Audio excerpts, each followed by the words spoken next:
अगर आपको यह सुनने के लिए मिल जाए कि हजारों नहीं, लाखों भी नहीं, करोड़ों बच्चों का सपना टूटने वाला है नौकरी को पाने वाला, तो आप लोग कहोगे कि सर यार क्या बद्दा मजाक कर रहे हो। ये मजाक नहीं, ये सच्चाई है। कुछ साथियों ने रेलवे ग्रुप डी, जो कि हिंदुस्तान की सबसे बड़ी जॉब प्रोफाइल की बातें की जाए, ग्रुप डी के अंदर जो काफी लोगों का, करोड़ों लोगों का सपना है कि भाई कुछ भी मिल जाए, एक सरकारी पद मिल जाए, चाहे ग्रुप डी का ही क्यों ना हो, जिसके अंदर फॉर्म भरने वालों की संख्या लाखों के अंदर नहीं होती, करोड़ों के अंदर होती है। जब ये बातें की गई और बातों के आधारित कुछ बातें आप लोगों को पता चली, और पता चली एक आरटीआई के माध्यम से। सर आप ऐसे शब्दों का इस्तेमाल क्यों कर रहे हैं? ये सच्चाई है। खुशी का भी माहौल है, थोड़ा सा गम का भी माहौल है। खुशी का माहौल इसलिए है क्योंकि यहां पे उन सभी साथियों को प्लस पॉइंट है जिन साथियों का आईटीआई कर रखी है। सर गम का माहौल इसलिए है, लाखों करोड़ों बच्चे ऐसे भी तो हैं जिन्होंने केवल 10वीं क्लास के बाद में 12वीं, ग्रेजुएशन और फर्दर इस प्रकार की चीजों के साथ में आगे बढ़े, जिन्होंने आईटीआई नहीं किया। क्या अब की बार आईटीआई के साथ में चीजें होंगी या नहीं होंगी? तो आरटीआई के एक जवाब में पता चला क्या, एक किसी साथी ने है ना कुछ क्वेश्चन पूछे हुए थे।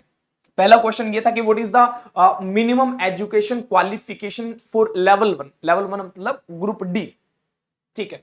For open market requirement revert back in details, मतलब विद इन डिटेल्स ये चीजें बोली। दूसरे में थोड़ा सा क्वेश्चन को घुमा दिया गया ताकि सामने वाले से जवाब हम लोग अच्छे खासी मात्रा में जान सके। In level 1 group D, what is the educational qualification for technical department like civil engineer, mechanical हो गया, इलेक्ट्रिकल हो गया, सिग्नल एंड टेलीकम्युनिकेशन डिपार्टमेंट हो गया, revert back with in details. इससे भी डिटेल्स में बातें की गई। दोनों क्वेश्चन एक ही हैं, परंतु पूछने का तरीका अलग हो गया। अब तरीका अलग है तो ऑब्वियसली बात है कि यहां पे तो केवल 10वीं क्लास से संबंधित बातें कर ली गई, मतलब नॉन टेक्निकल वाले बच्चे, और यहां पे टेक्निकल वाले बच्चे। बात समझ में आई? अब चीजों को समझते हैं। तीसरे वाला में ऐसा पूछ लिया गया कि how many vacant post in group D, कि ग्रुप डी में कितने जो पद है वो खाली है। रेलवे की तरफ से क्या आया? जवाब आया। ऑब्वियसली बात है कि जवाब तो आएगा, अगर इंसान जवाब मांग रहा है तो जवाब देना भी चाहिए। तो यहां पे लिखा था minimum education qualification for all future requirement, जो भी आपकी भविष्य की जो भी पद होंगे, टू बी नोटिफाइड आफ्टर, मतलब 15/6/2019 के बाद के जितने भी हैं आपके पास में, ग्रुप डी की बातें हो रही है यहां पे, level 1 of the pay matrix in the technical department, चाहे वो सिविल इंजीनियर की बातें कर लो, मैकेनिकल की, इलेक्ट्रिकल की, सिग्नल एंड टेलीकम्युनिकेशन डिपार्टमेंट, जो जो पूछे गए थे उन्हीं के बारे में बोल दिया गया। Catering wing of railway will be, यहां पे लिखा गया, क्या लिखा गया? 10th पास प्लस नेशनल अप्रेंटिसशिप सर्टिफिकेट, मतलब उसने अप्रेंटिसशिप कर रखी हो 10th के साथ साथ में, ठीक है। या फिर आपके पास में, या फिर आप लोगों के साथ में लिख दिया और। अब और का मतलब या तो या हो या फिर ये हो, और में इसने लिख दिया 10th पास प्लस आईटीआई, और यहां से उन शब्दों को गायब कर दिया गया कि केवल 10वीं क्लास के बच्चे भी इसको भर सकते हैं। अब आईटीआई वाले बच्चे भर सकते हैं, अप्रेंटिसशिप वाले बच्चे भी भर सकते हैं जिसने बढ़िया जगह से कर रखी होगी।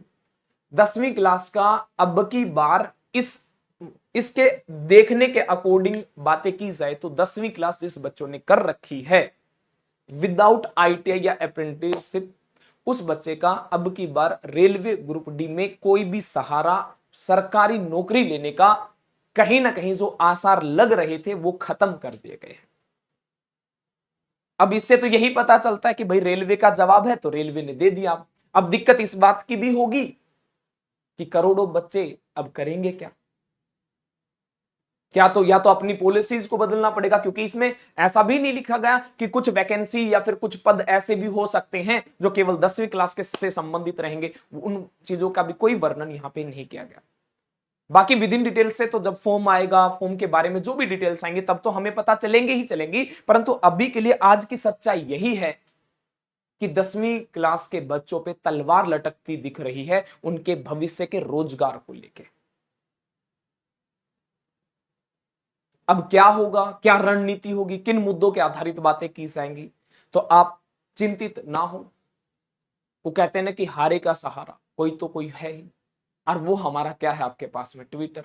कैंपेन करेंगे, कुछ भी किया जाए आपके लिए जो भी जितनी भी चीजें की जाएंगी हम आप लोगों के साथ हैं, आप लोगों के समर्थन में। बट ये सही हुआ या गलत हुआ इसके बारे में आप लोग भी बता सकते हैं, क्योंकि आप लोग ये जानते हैं कि हमारे समाज में अगर देखा जाए व्यक्ति कामयाब है या कामयाब नहीं है उसको परखा जाता है एक वैकेंसी से, उसको परखा जाता है सरकारी नौकरी से।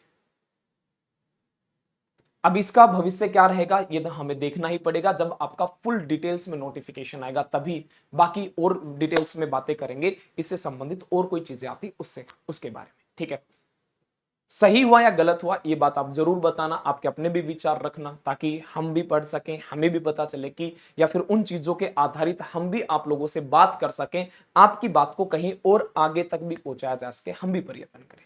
बहुत बहुत धन्यवाद। जय हिंद, जय भारत।